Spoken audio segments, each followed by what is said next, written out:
Brigitte Lahaie, Sud Radio, le Love Conseil. Eh bien, Pascal Neveu, je vais vous donner un love conseil qui vous concerne, puisque vous êtes un homme, les pires ennemis de la verge. Parce qu'en fait... C'est les champignons.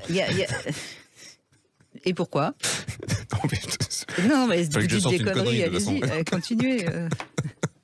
Non, en termes de diesthésie. Non, mais je plaisante. Bon, bref, alors. Bon, parce qu'on a un petit peu trop de sexos ou de médecins qui ont un peu tendance à penser que c'est toujours dans la tête. Non, c'est pas toujours dans la tête, et je crois que c'est parfois important de rappeler ce qui peut provoquer des pannes d'érection. Alors, il y a bien sûr le diabète, l'insuffisance rénale, certaines hépatites, la maladie de Parkinson, une pression artérielle trop faible, une grave maladie comme un cancer par exemple. Aussi, ce qui est important aussi à signaler, ça peut être un grand problème de dos. Par exemple, quand il y a un disque déplacé, ça peut provoquer également des difficultés parce que ça touche sur les nerfs. Ouais.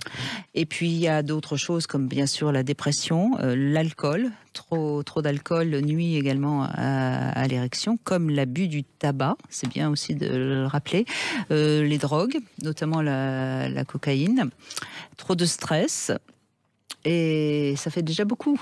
C'est énorme là, ce que vous dites. Quand on parle de verge, c'est pour ça que je rebondis. Oui, ça fait déjà beaucoup. Par exemple, il y a des études qui ont été menées. Les hommes d'affaires surmenés font moins l'amour que les hommes qui vivent comme les agriculteurs qui vivent en plein air, par exemple. Oui, l'amour est dans le pré. Oui, si vous voulez. Pour citer une autre émission. D'habitude, vous êtes très en forme au début de l'émission. Là, c'est plutôt... je commence à débander, oui. Ça commence à... Bon. Bref, toujours est-il que ça veut dire quoi? Ça veut dire que, messieurs, prenez soin de vous avant tout. Et puis, acceptez aussi que l'âge va jouer son rôle pour cet organe, parce que c'est comme tous les autres organes. Notre vue va baisser. Eh bien, l'érection, elle baisse aussi au fil des années. Alors, vous aimez les chiffres, Pascal Neveu, je vais vous en donner quelques-uns. À 55 ans, 8% des hommes ont des problèmes d'érection. À 65, c'est 25%. Et 55% à 75 ans. Ouais, mais ça va encore. Donc il y a de l'espoir. Ça veut dire qu'il y a 45% d'hommes qui, après 75 ans, ont encore des érections. C'est plutôt une bonne nouvelle. C'est une bonne nouvelle. On est d'accord.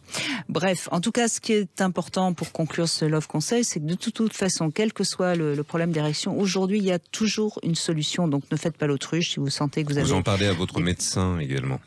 Oui, alors vous en parlez à votre médecin. Si votre médecin vous dit c'est l'âge, non, allez en parler à quelqu'un d'autre, parce qu'il y a toujours il y a beaucoup de médecins malheureusement qui ne sont pas tellement au courant. Il y a énormément de... Et qui ne veulent pas aborder le sujet également.